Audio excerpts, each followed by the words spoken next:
तुम मुझे फर्जी टीआरपी करने दो, मैं आपको फर्जी पब्लिक ओपिनियन बनाकर दूंगा। क्या था क्विड प्रो को? ये हो क्या रहा था? हम जानना चाहते हैं सूचनाएं अर्नब गोस्वामी को कहां से मिली और ये सूचनाएं अर्नब गोस्वामी ने कहां कहां दी, क्योंकि अभी तो हमें सिर्फ पार्थोदास गुप्ता के बारे में मालूम है कि उनको दी, हमें क्या मालूम ये सूचनाएं कहां गई थी। ये देश कई कई रात सोया नहीं था अभिनंदन वर्तमान की चिंता में। ये देश दुखी था, मातम में था। और ऐसे में अगर कोई व्यक्ति तालियां बजा रहा हो, खुश हो रहा हो 40 लोगों की शहादत पे, और ऐसे में वो व्यक्ति सूचनाएं का आदान प्रदान कर रहा हो जो कि मिलिट्री सीक्रेट्स की सूचनाएं हो, तो माफ कीजिएगा, बहुत देर हो गई है इंक्वायरी में। ये बहुत पहले हो जाना चाहिए था। अर्नब चैट गेट पर सरकार के खिलाफ कांग्रेस हमलावर, कहा यह राजद्रोह है, इसके दोषियों को सजा मिले।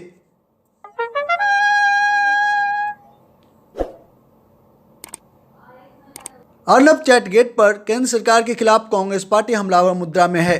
पार्टी ने बुधवार को कहा कि रिपब्लिक टीवी के प्रधान संपादक अर्नब गोस्वामी और टीवी रेटिंग एजेंसी बार्क के पूर्व सीईओ पार्थ दास गुप्ता के बीच व्हाट्सएप पर हुई कथित बातचीत राष्ट्रीय सुरक्षा पर सवाल खड़े करती है। पूर्व रक्षा मंत्री ए.के. एंटनी ने एक प्रेस कॉन्फ्रेंस में कहा कि पुलवामा के 40 शहीदों को लेकर जिस तरह की भाषा का इस्तेमाल अर्नब और दास गुप्ता ने किया, उसे लेकर मुझे गहरी पीड़ा है और क्षोभ भी। उन्होंने कहा कि मिलिट्री ऑपरेशन के बारे में एक पत्रकार को जानकारी होना गहरी चिंता की बात है, क्योंकि ऐसे ऑपरेशंस अत्यंत गोपनीय होते हैं। यह राजद्रोह है और इसके दोषियों को सजा मिलनी ही चाहिए। कांग्रेस के एक अन्य नेता और पूर्व केंद्रीय मंत्री सुशील कुमार शिंदे ने कहा कि यह बातचीत ऑफिशियल सीक्रेसी के नियम का उल्लंघन है। यह जर्नलिज्म के नाम पर धब्बा है, इसकी जांच होनी चाहिए। हम ये संसद में उठाएंगे। उन्होंने कहा कि सरकार को ऑफिशियल सीक्रेसी एक्ट के तहत जो कार्रवाई करनी चाहिए वो शुरू नहीं की गई है। जो कहा हमारे भारत के इतिहास में जर्नलिज्म के लिए एक लांछनास्पद घटना है। इतनी कठिनाई से हम हमारी स्वतंत्रता मिलाई और वहाँ कुछ सिद्धांत रखे, कुछ कानून बनाए। उसमें से एक बहुत इम्पॉर्टेंट कानून जो है वो ऑफिशियल सीक्रेट एक्ट, जिसका जिक्र अंतोनी जी ने किया है।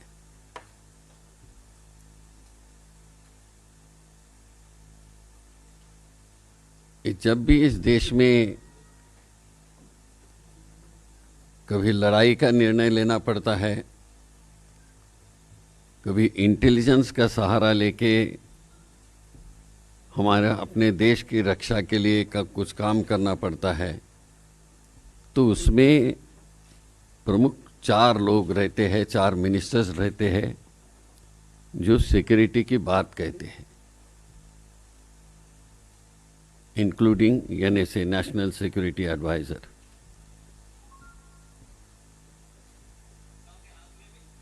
तो जो अभी या अर्नब गोस्वामी ने किया, वो केवल देश के लिए नहीं तो पूरे जर्नलिज्म के लिए एक लांछनास्पद चीज है। पूर्व केंद्रीय मंत्री गुलाम नबी आज़ाद ने कहा कि यह सब टीआरपी के लिए किया गया है। टीआरपी से विज्ञापन आता है और विज्ञापन से पैसा, और यह आपराधिक कृत्य के तहत किया गया है। उन्होंने कहा कि देश की सुरक्षा की कीमत पर टीआरपी के लिए किया गया, ये बेहद दुर्भाग्यपूर्ण है। वहीं पूर्व केंद्रीय मंत्री सलमान खुर्शीद ने कहा कि न्यायपालिका को लेकर भी इस ट्रांसक्रिप्ट में बातें कही गई है। इससे कई सवाल उठते हैं। क्या न्यायपालिका को किसी भी रूप में दबाव में लिया गया? ये भी जांच का विषय है। उन्होंने कहा कि दुल्हा बिकता है हमने सुना है, लेकिन जज बिकता है ये पहली बार सुना है। न्यायपालिका में अगर विश्वास खो दिया हमने तो फिर कुछ बचेगा नहीं। संविधान की सुरक्षा न्यायपालिका से होती है और हम न्यायपालिका का आदर करते हैं, हम सम्मान करते हैं और पूरा विश्वास न्यायपालिका में रखते हैं। खुर्शीद ने कहा कि जेटली जी जब मृत्युशैया पर थे तब उनके लिए भी इस चैट में घिनौनी बात कही गई है। यह बहुत पीड़ा की बात है। कांग्रेस पार्टी के प्रवक्ता पवन खेरा ने कहा कि अमित शाह जिस तरह से एक मीडिया हाउस के लिए दखल देते बताए गए हैं वह हैरानी की बात है। ये कहते हैं कि मैं 18 घंटे काम करता हूं। आप समझ रहे होंगे कौन कहता है ऐसा, क्या काम करते हैं ये इन चैट्स से मालूम पड़ जाता है। ये प्रधानमंत्री हैं इस विश्व के सबसे बड़े लोकतंत्र के चुने हुए प्रधानमंत्री। उनके पास इतना समय है कि अर्नब गोस्वामी जी, बार्क, TRAI, ये सारे मुद्दे उनके दरवाजे पर ले जाते। जरा मुसीबत आई राइवल चैनल से पहुंच गए प्रधानमंत्री का नाम लेने। ये प्रधानमंत्री का नाम लेने की जरूरत एक बिजनेसमैन, एक लॉबीइस्ट, माफ कीजिएगा, को कैसे आ जाती है?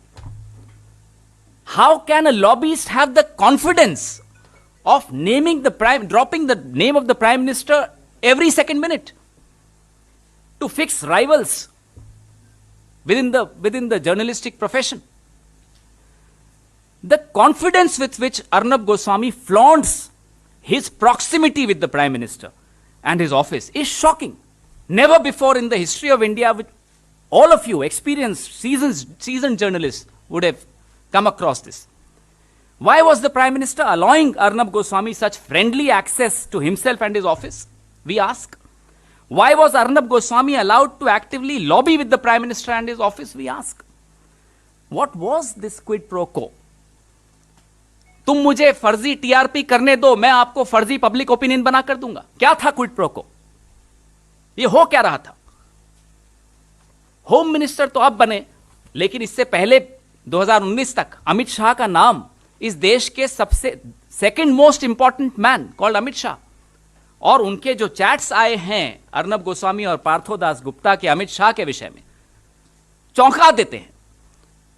पार्टी के प्रेसिडेंट हैं आप, आपका क्या हक बनता है कि TRAI, जो कि एक ऑटोनोमस एजेंसी है, उसकी गतिविधियों में आप हस्तक्षेप कर रहे हैं, उसको इन्फ्लुएंस कर रहे हैं, उस पर दबाव डाल रहे हैं, क्योंकि अर्नब गोस्वामी चाहता है आप उस पर दबाव डालें।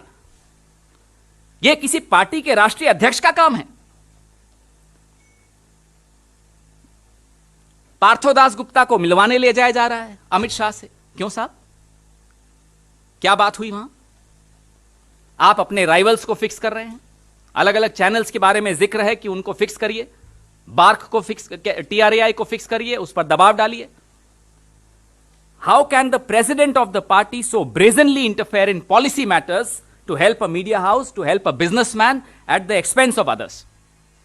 Is that the job of a politician? Why was Amit Shah interfering in the functioning of a supposedly autonomous agency called the TRAI, the Telecom Regulatory Authority of India? What was the hold of Arnab Goswami on the second most powerful man in India called Mr. Amit Shah? We demand answers to this. आपको मेरे वरिष्ठ नेताओं ने काफी हद तक बताया कि क्या क्या इन चैट्स में है, आगे भी कई चीजें आ रही हैं। These shocking details of connivance and corruption at the highest level gives rise to several questions.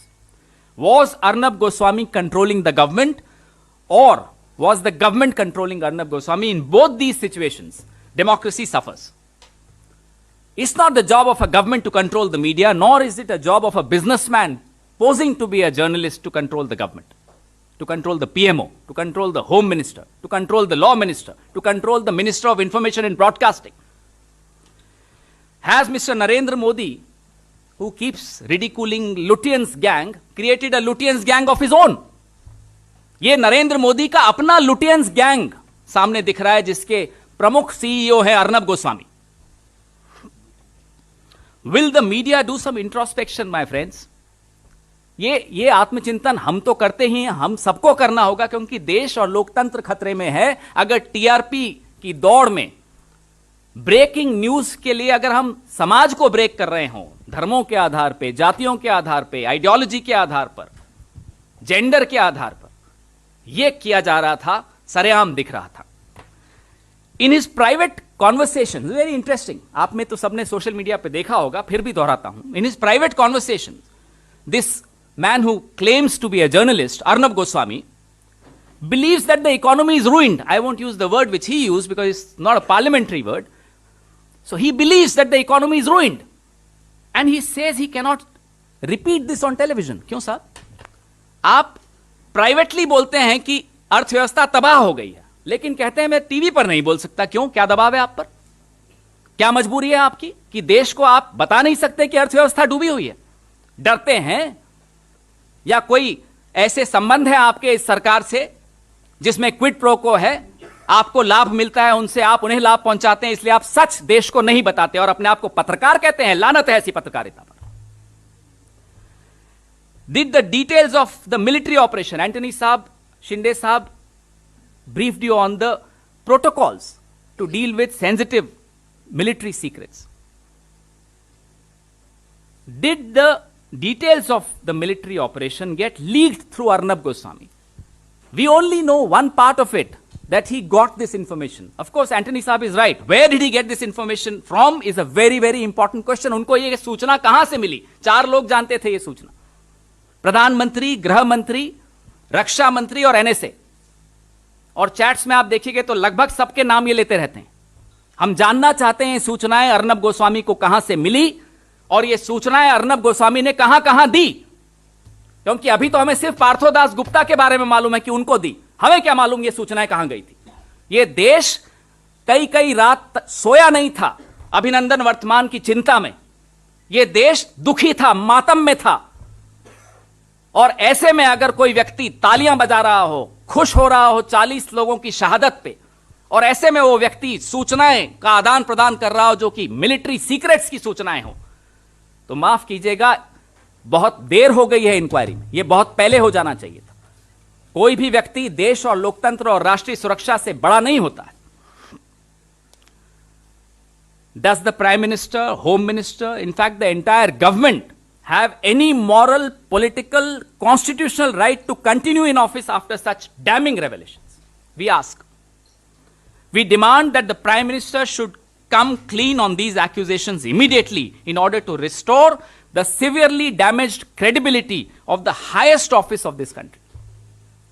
दोस्तों, इस टॉपिक पे इतना ही। अगर हमारी ये वीडियो आपको अच्छी लगी तो वीडियो को लाइक करें, शेयर जरूर कर दें।